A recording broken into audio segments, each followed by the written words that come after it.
मी स्नेहल जोशी. रसिक हो, व्यक्त अव्यक्ताच्या पातळीवरील 2 तरल कविता आज तुमच्यासाठी सादर करणार आहे. पहिली कविता आहे कवयित्री इंदिरा संत यांची. तिने लिहिलेल्या पत्रातून त्याला ती सहज भेटते असं त्याचं म्हणणं आहे. तर दुसऱ्या कवितेमध्ये कवी श्रीकांत जोशी असं म्हणतात की मला भेटलेली तू तुझ्या फोटोत कुठेच नाहीयेस, कुठे हरवलीस तू. पहा तर 2 तरल कविता खास तुमच्यासाठी. कवयित्री इंदिरा संत यांची एक सुंदर कविता खास तुमच्यासाठी. पत्र लिही पण नको पाठवू शाई मधुनी काजळ गहिरे, लिपिरेषांच्या जाळी मधुनी नको पाठवू हसू लाजरे. चढण लाडकी भुवई मधली नको पाठवू वेलांटीतून, नको पाठवू तीळ गालीचा पूर्णविरामाच्या बिंदूतून.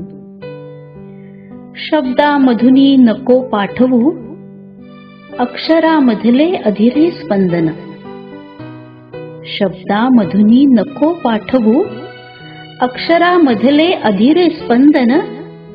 नको पाठवू कागदातुनी स्पर्शामधला कंप विलक्षण, नको पाठवू वीज सुवासिक उलगडणारी घडी घडीतून, नको पाठवू वीज सुवासिक उलगडणारी घडी घडीतून. नको पाठवू असे कितीदा सांगितले मी तू हट्टीपण. पाठविशी ते सगळे सगळे पहिल्या ओळीमध्येच मिळते, पाठविशी ते सगळे सगळे पहिल्या ओळीमध्येच मिळते. पत्र त्यानंतरचे मग वाचा याचे राहून जाते, पत्र त्यानंतरचे मग वाचा याचे राहून जाते. आम्हाला रसायनशास्त्र शिकवायला प्राध्यापक श्रीकांत जोशी होते. त्यांनीच आम्हाला कविता ऐकायची, वाचायची आणि अनुभवायचा मंत्र दिला. ते शिकवलं. अहो, प्रॅक्टिकल सुरू असताना एकीकडे रसायन उकळायचं आणि इकडे त्यांच्या कवितांची मैफल रंगायची. आज श्रीकांत जोशी सरांचीच कविता तुमच्यासाठी सादर करते. कवितेचं नाव आहे फोटो.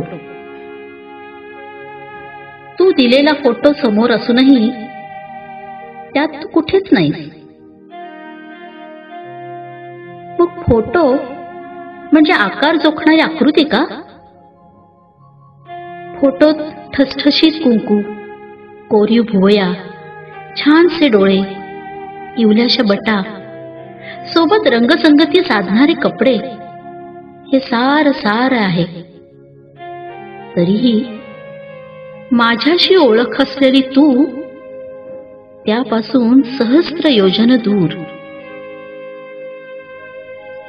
मी भेटायला येण्यापूर्वी घर ठाकठीक करताना तुझी होणारी लगबग त्यात नाही. दारात आल्याबरोबर आश्वासक आमंत्रण घेऊन फुललेले तुझे डोळे त्यात नाही. खूप बोलावं वाटूनही ओठ फार विलग न करता सर्वांगाने बोलणारी तू त्यात नाहीस. निरोपावेळी हात हातात घेऊन झोपाळा करणारी, डोळ्यातल्या तळ्यात ओसंडून दाटणारा गहिवर लपू पाहणारी तू त्यात नाहीस. समोर नसतानाही डोळ्यासमोरच असणारी तू त्यात नाहीस. अशी बरीचशी तू त्यातून निसटलेली. मग खरंच ह्या फोटोचं करायचं तरी काय?